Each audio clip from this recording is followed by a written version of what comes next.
ತಮಿಳುನಾಡಿಗೆ ಕಾವೇರಿ ನೀರು ವಿರೋಧಿಸಿ ಕರ್ನಾಟಕ ಬಂದ್ಗೆ ಕರೆ ನೀಡಲಾಗಿದ್ದು ಕರ್ನಾಟಕ ಬಂದ್ ಕೈ ಬಿಡುವಂತೆ ಸಿಎಂ ಡಿಕೆ ಶಿವಕುಮಾರ್ ಮನವಿ ಮಾಡಿಕೊಂಡಿದ್ದಾರೆ.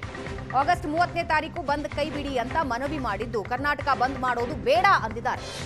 ಹೋರಾಟ ಮಾಡಬೇಡಿ ಅಂತ ನಾನು ಹೇಳೋದಿಲ್ಲ. ನಮ್ಮ ಸರ್ಕಾರ ಇದ್ದಾಗೆಲ್ಲ ರೈತರ ಹಿತಕ್ಕಾಗಿ ನಾವು ಕೆಲಸ ಮಾಡಿದ್ದೀವಿ ಅಂತ ಡಿಕೆ ಶಿವಕುಮಾರ್ ಹೇಳಿದ್ದಾರೆ.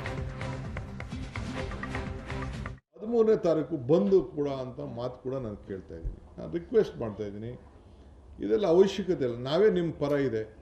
ಈ ಬಂದಿಂದ ನಿಮ್ಗೆ ಯಾವ ಪರಿಹಾರ ಕೂಡ ಸಿಕ್ಕುವುದಿಲ್ಲ. ಈ ಬಂದ್ ಮಾಡಲಿಂದ ಈಗ ಕಾನೂನು ವ್ಯವಸ್ಥೆ ಬೇರೆ ಇದೆ, ಕೋರ್ಟ್ ಆದೇಶಗಳು ಬೇರೆ ಇದೆ. ಈ ಬಂದ್ ಮಾಡಿದ್ರೆ ಜನರಿಗೆ ಯಾವ ರೀತಿ ತೊಂದರೆ ಆಗ್ತದೆ ಅಂತ ಕೂಡ ತಾವೆಲ್ಲ ಆಲೋಚನೆಯನ್ನು ಮಾಡಬೇಕು. ದಯವಿಟ್ಟು ಇಂಥ ತೀರ್ಮಾನಗಳನ್ನು ಮಾಡಬಾರ್ದು ಅಂತೇಳಿ ನಮ್ರತೆಯಿಂದ ಸರ್ಕಾರದ ಪರವಾಗಿ ನಾನು ಮನವಿ ಮಾಡ್ತೇನೆ. ನಾವೇ ಇದ್ದೇವೆ ಈ ರಾಜ್ಯದ ಹಿತ ರಕ್ಷಣೆ ಮಾಡಲಿಕ್ಕೆ. ಜನ ನೀವೆಲ್ಲ ಸೇರಿ ನಮಗೆ ಅಧಿಕಾರ ಕೊಟ್ಟಿದ್ದೀರಿ. ನಿಮ್ಮ ವಿರುದ್ಧ ಯಾವ ಕಾರಣಕ್ಕೂ ನಾವು ಕೆಲಸಗಳನ್ನು ಮಾಡೋದಿಲ್ಲ.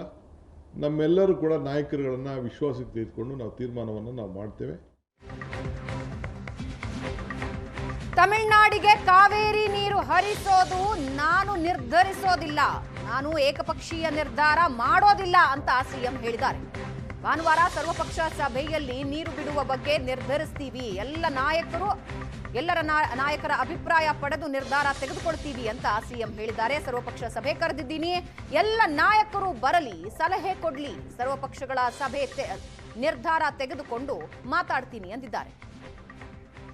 ಇವತ್ತು ಬೆಳಗ್ಗೆ ಕೂಡ BJPಯ ಸ್ನೇಹಿತರು ಬೆಳಗ್ಗೆ ನಮ್ಮ ಯಡಿಯೂರಪ್ಪನವರು ಮತ್ತು ಅವರ ಪಕ್ಷದ ಅಧ್ಯಕ್ಷರು, ವಿರೋಧ ಪಕ್ಷದ ನಾಯಕರು ಅವರು ಕೂಡ ಹೋಗಿ ಅವರ ಹೋರಾಟವನ್ನು ಕೂಡ ಅವರು ಮಾಡಿದ್ದಾರೆ.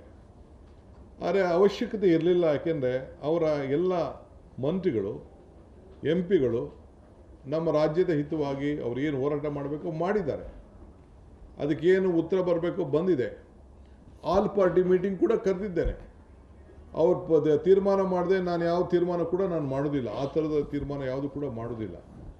ಅವರು ವಿಶ್ವಾಸಕ್ಕೆ ತೆಗೆದುಕೊಂಡೆ ಖಂಡಿತ ನಾನು ಏನು ತೀರ್ಮಾನ ಮಾಡಿದ್ರು ಮಾಡ್ತೇನೆ. ಅವ್ರ ಸಲಹೆಯನ್ನು ಗೌರವದಿಂದ ನಾವು ರಾಜ್ಯದ ಹಿತಕ್ಕೆ ಏನು ಒಳ್ಳೆಯದಿದೆ ಅದನ್ನೆಲ್ಲ ಕೂಡ ನಾವು ಕೇಳಬೇಕಾದ್ದು ನಮ್ಮ ಕರ್ತವ್ಯ ಇದೆ. ಆ ಕೆಲಸ ಕೂಡ ನಾನು ಮಾಡ್ತೇನೆ.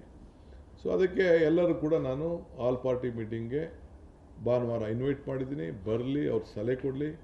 ನಾನು ನಮ್ಮ ಲೀಗಲ್ ಟೀಮ್ಗೂ ಹೇಳಿದ್ದೇನೆ, ಅವ್ರ ಸಲಹೆಯನ್ನು ಕೂಡ ತೆಗೆದುಕೊಂಡು ಮುಂದಕ್ಕೆ ಏನು ಮಾಡಬೇಕು ಅನ್ನೋದು ನಾವು ತೀರ್ಮಾನವನ್ನು.